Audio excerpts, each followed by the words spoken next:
오늘 우리에게 주시는 하나님의 말씀은 사무엘상 18장 1절에서 16절까지 말씀입니다. 사무엘상 18장 1절에서 16절까지 구약성경 439쪽입니다.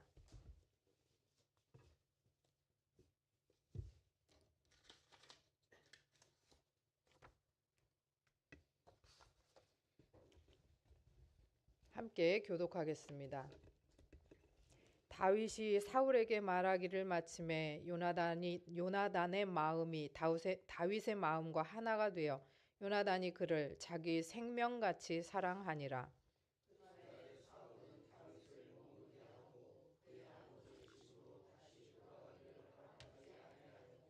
요나단은 다윗을 자기 생명같이 사랑하여 더불어 언약을 맺었으며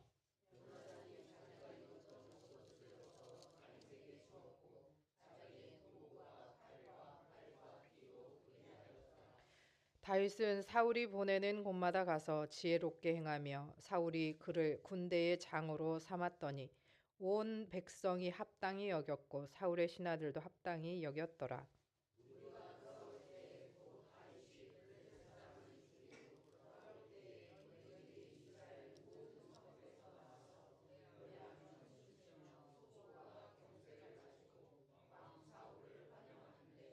여인들이 뛰놀며 노래하여 이르되 사울이 죽인 자는 천천히요 다윗은 만만이로다 한지라.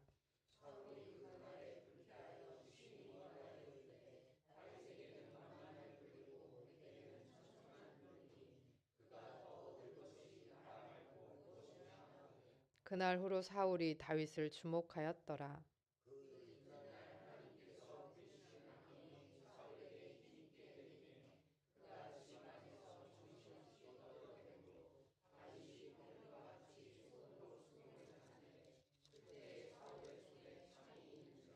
그가 스스로 이르기를 내가 다윗을 벽에 박으리라 하고 사울이 그 창을 던졌으나 다윗이 그의 앞에서 2번 피하였더라.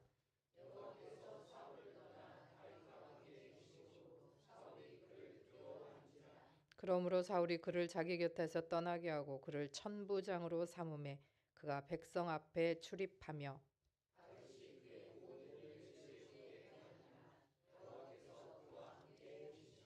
사울은 다윗이 크게 지혜롭게 행함을 보고 그를 두려워하였으나 온 이스라엘과 유다는 다윗을 사랑하였으니 그가 자기들 앞에 출입하기 때문이었더라. 아멘.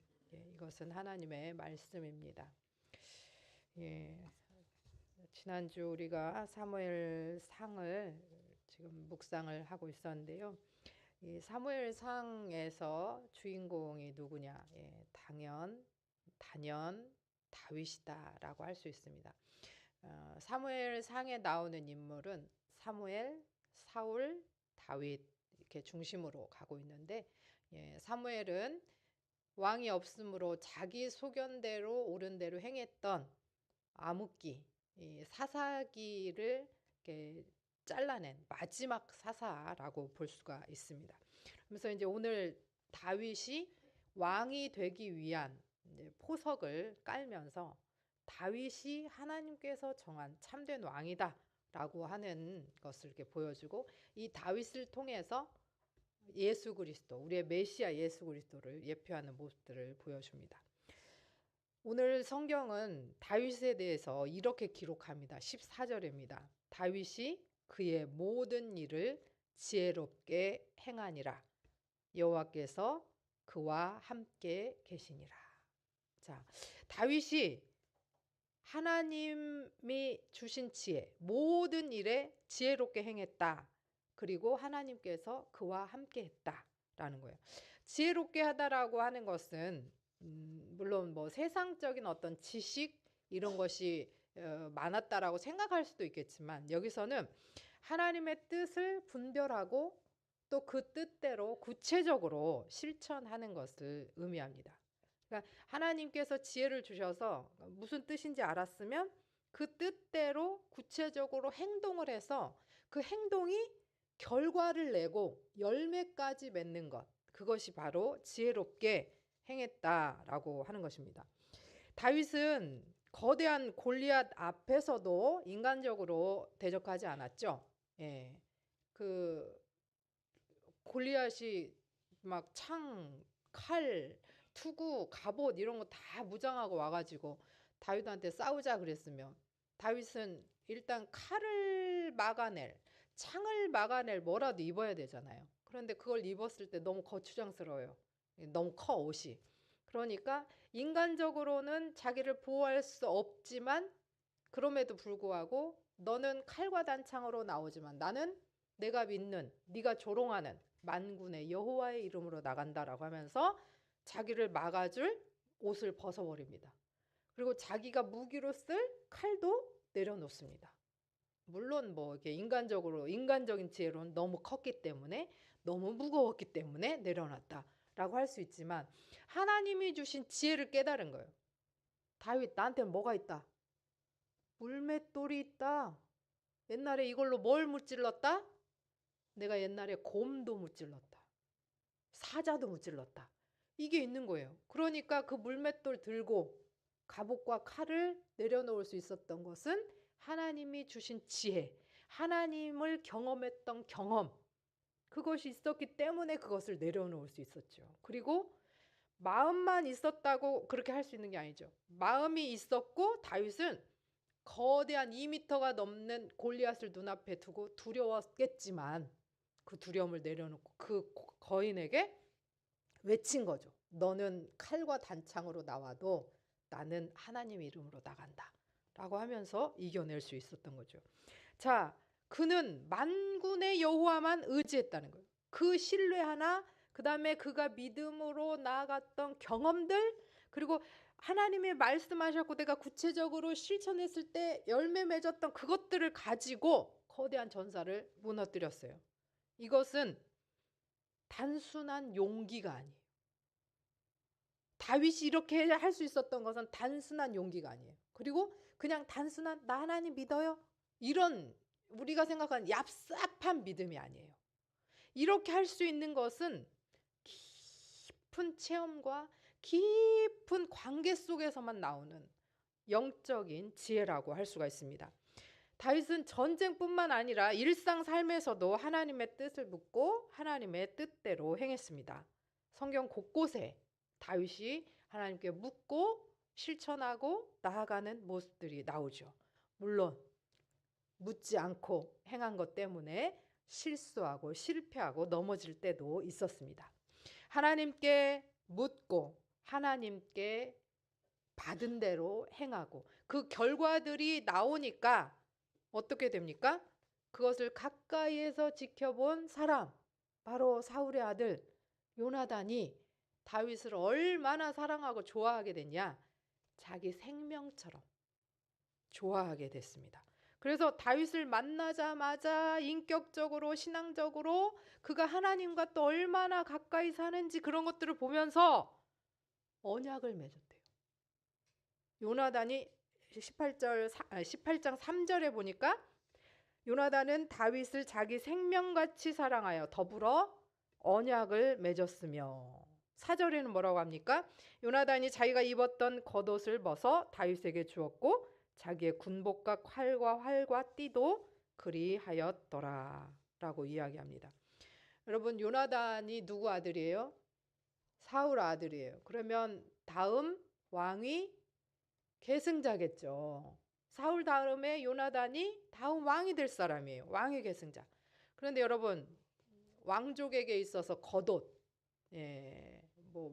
다른 그 사람들도 그렇지만 제가 지금 이 옷을 입고 있는데 여기 이 옷을 딱 입고 있다 그러면 누가 봐도 저를 뭘로 보겠어요? 목사라고 봅니다. 요즘 이제 뭐 헌재 재판 이런 것들이 많이 나오니까 법원에 가면 법관들이 법복을 딱 입고 있어요. 그러면 법복 입고 있는 판사를 보면서 저 사람 판사구나. 그다음에 이쪽에 서 있는 사람 보면 이 사람은 검사구나. 옷 안 입고 있는 이쪽 사람 보면 이 사람 변호사구나. 이렇게 알 수 있잖아요. 옷이 신분을 나타내요. 요새도. 옛날에는 더욱더 그랬어요. 그리고 옛날에는 그래서 색깔 아무 색이나 입을 수 없었어요. 자주색, 보라색 이런 것들은 왕족만 입었던 색깔이라 이 말이에요. 자, 요나단이 겉옷을 벗어서 자기 겉옷과 그 다음에 군복과 칼과 활과 띠를 언약을 맺은 다윗에게 주었다. 겉옷은 신분을 나타내는 옷인데 그것을 왕자인 다운 왕이 계승자인 요나단이 다윗에게 주었다. 그 다음에 군복, 군사를 이끄는 사람, 아버지 왕 사울이 대장이지만 요나단이 그 밑에잖아요. 그 요나단이 자기 군복, 거기다가 칼과 그 활과 띠를 주었다. 이것은 자기의 모든 무장 해제. 그래서 다윗하고 싸울 마음이 없다는 것뿐만 아니라 그 왕권과 군사권과 이 모든 것을 다윗에게 넘겨줬다라고 하는 상징적인 의미이기도 하다는 거예요. 요나단은 다윗이 하나님께서 선택한 사람인 것을 인식했어요. 가까이 있으면서 그것을 인식하고 자기의 특권, 자기가 당연하게 다음 그냥 기다리고 있으면 내 것이라고 할 수 있는 것들을 믿음의 결단으로 내려놓았는지 모르겠어요. 그러니까 사람들 눈에도 어떻게 해요? 사울은 천천히요, 다윗은 만만히요가 보이는 거예요. 하나님께서 말씀하신 대로 듣고 행한 결과물들을 계속 보여줬더니 일반 사람들도 사울은 천천히고 다윗이 만만인 게 보여요. 그런데 왕권을 가진 왕의 아들 사울의 아들 눈에도 보여요. 그게. 자, 그런데 이 마음은 요나단이 변하지 않아요. 우리는 사실 조석변덕이어서 아무리 친한 사람하고도 뭐 은혜는 물에 새기고 원수는 돌에 새긴다고 아무리 은혜를 입어도 금방 잊어버리고 할 텐데 이 요나단은 내 건데도 불구하고 다윗에게 주고는 변하지 않습니다. 그리고 사울이 여전히 다윗을 죽이려고 할 때 사무엘상 23장 17절에 이렇게 얘기합니다. 곧 요나단이 그에게 이르되 두려워하지 말라. 내 아버지 사울의 손이 내게 미치지 못할 것이요 너는 이스라엘 왕이 되고 나는 내 다음이 될 것을 내 아버지 사울도 안다 하니라. 자, 백성들도 알았어요. 요나단도 알았어요. 누구도 알아요? 사울도 알아요. 사울도 자기도 알아요. 그런데 백성들 요나단은 다 그 하나님의 뜻과 그것들을 다 받아들이는데 사울은 못 받아들여. 그래서 하나님이 세운 왕이라는 사실을 부정할 수 없었음에도 불구하고 이 사울은 다윗을 시기합니다. 너무나 시기해요. 근데 그냥 시기한 것은 아니고요. 두려움이 가득해서 시기했어요. 야, 얘가 이제 왕권만 가지면 되겠네? 왕권만 가지면 되겠네? 그러니까 자기가 이렇게 안 해도 하나님이 만약에 왕권을 주실 것이면 다윗에게 갈 것이고 아니면 자기가 왕위를 끝까지 한 다음에 하나님이 넘기실 거면 넘기실 텐데 조바심을 내는 거예요. 두려워하는 거예요. 하나님의 뜻을 헤아리지 않고 내 뜻을 헤아리고 내 뜻대로 가다 보니 그렇게 된 거죠. 보는 눈은 똑같아요. 사람들, 요나단, 사울 다 같이 다윗이 얼마나 하나님과 함께하며 열매 맺는 게 많은가를 다 보고 있는데 백성들도 다윗을 칭송하고 요나단도 다윗을 칭송하는데 사울만 두려워 시기했어요. 그래서 결국 어떻게 해요? 창을 들고 다윗을 죽이려고 했단 말이에요. 죽이려고 했을 때 다윗이 2번이나 그를 피했다라고 합니다. 사울이 얼마나 두렵고 힘들었는지 12절은 이렇게 얘기합니다. 여호와께서 사울을 떠나 다윗과 함께 계심으로 사울이 그를 두려워한지라. 어찌 보면 사울은 다른 사람보다 머리 하나나 더 있었다라고 할 만큼 거구잖아요. 그런데 다윗은 어때요? 사울의 갑옷을 입었을 때 너무 커서 못 입겠다고 할 정도의 작은, 그리고 그때 아직 용모가 붉고 소년이었다라고 하는 그런 애인데 아직 어떻게 보면 그런 사람인데 어떻게 해요? 하나님이 사울을 떠나 다윗과 함께 계시니까 사울이 다윗을 두려워했다는 거예요. 자, 이와 비슷한 그러니까 다 보이는 거예요. 아, 이렇게 딱 보면 보이는 거예요. 이런 비슷한 예가 구약에도 나옵니다. 바로 아비멜렉과 아브라함의 이야기입니다. 창세기 21장 22절에 보면 그때의 아비멜렉과 그 군대 장관 비골이 아브라함에게 말하여 이르되 내가 무슨 일을 하든지 하나님이 너와 함께 계시도다. 네가 무슨 일을 하든지 하나님이 너와 함께 계시도다. 예. 나중에도 어떻게 해요? 우물을 팔 때 팠는데 뺏어가요. 또 옆에 파니까 또 뺏어가요. 또 옆에 파니까 또 뺏어요. 팔 때마다 나와요, 우물이. 예, 부엘세바, 우물이란 뜻이라고 그랬죠. 어디로 가든지 무슨 일을 하든지 하나님이 너와 함께 계신다. 그러니까 아비멜렉이 뭐냐? 아비멜렉은 왕이에요, 왕. 당시 그 가나안 땅의 왕이었는데 그 사람이 군대 장관 비골을 데리고 와가지고 하는 말이 아브라함 당신 보니 하나님과 항상 함께 계셔가지고 네가 무슨 일이든지 다 잘 된다. 그러니까 나랑 언약하자 이런 거예요. 요즘으로 말하면 예, 미국 대통령이 도장 들고 와가지고 뭐 누구라고 할까요? 갑자기 우리 안덕우를 찾아와서 야 네가 하는 일이 보니까 맨날 잘 되고 하나님 너랑 함께 계신다. 나 너랑 언약 맺고 싶어. 이게 말이 되냐고요. 개인하고 국가가. 지금 그런 상황이에요.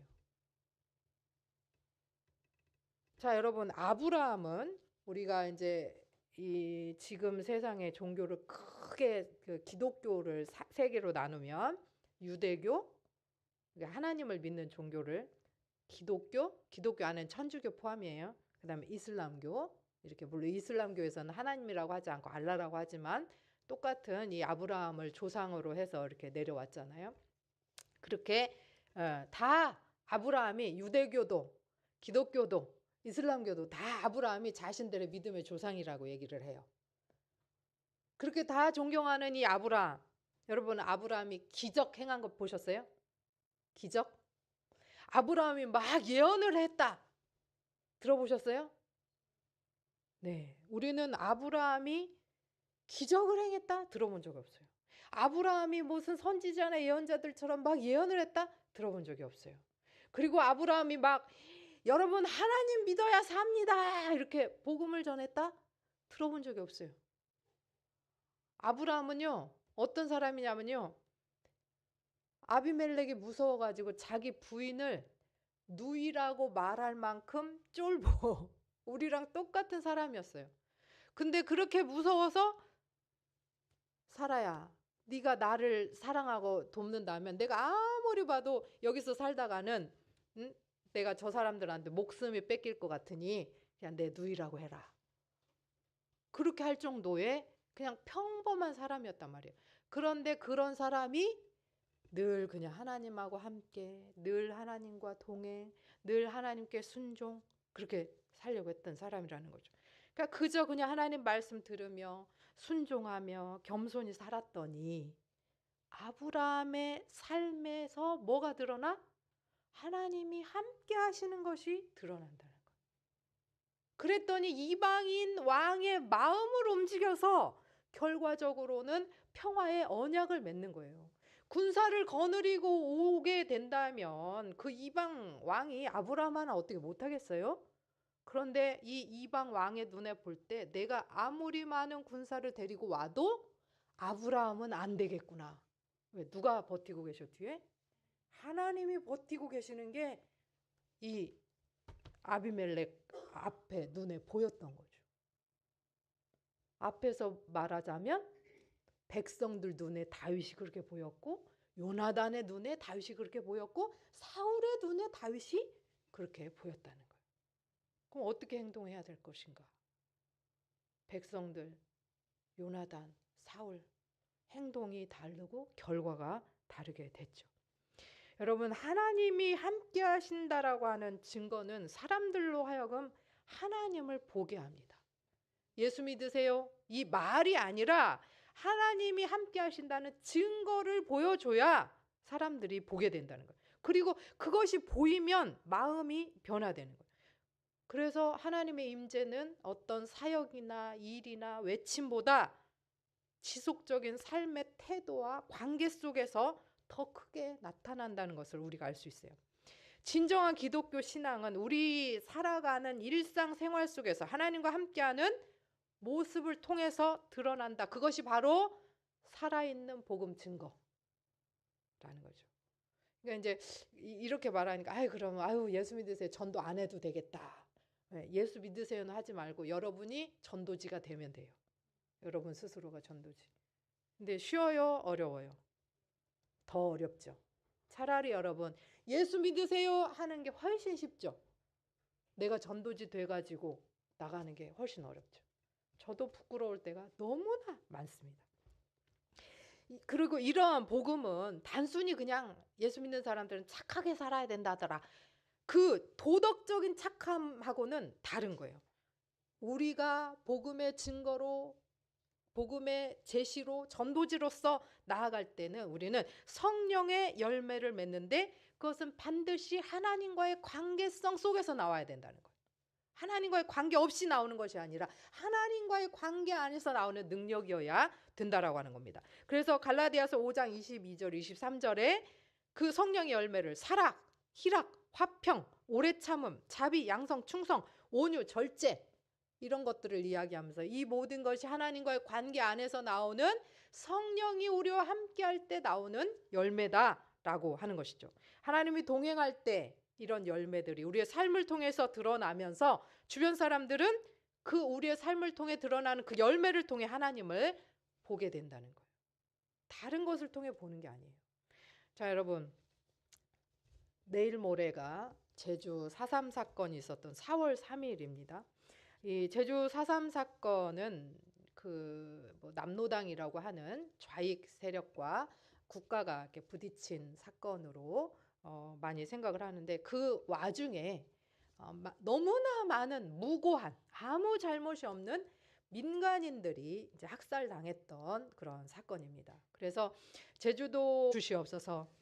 이제는 우리 구주 예수 그리스도의 은혜와 아버지 하나님의 크신 사랑과 성령의 교통하심이 다윗처럼 하나님과 동행하며 지혜롭게 살아서 다른 이들이 이를 알아차리고 하나님께 영광을 돌리고 다윗을 칭송했던 것처럼 우리도 빛과 소금으로 세상을 섬기며 복음의 삶으로 증거하고 또 아브라함처럼 복의 통로가 되기를 소망하는 백만인 성도들과 그들의 가정과 일터와 또 삶의 모든 자리와 또 주와 동행이 필요한 고난당한 대한민국과 또 화재민들과 또 지진난 나라들과 전쟁과 질병과 가난과 억압 속에 있는 모든 이들과 특별히 4.3 사건의 피해자들에게 이제로부터 영원까지 함께 하시기를 축원하옵나이다.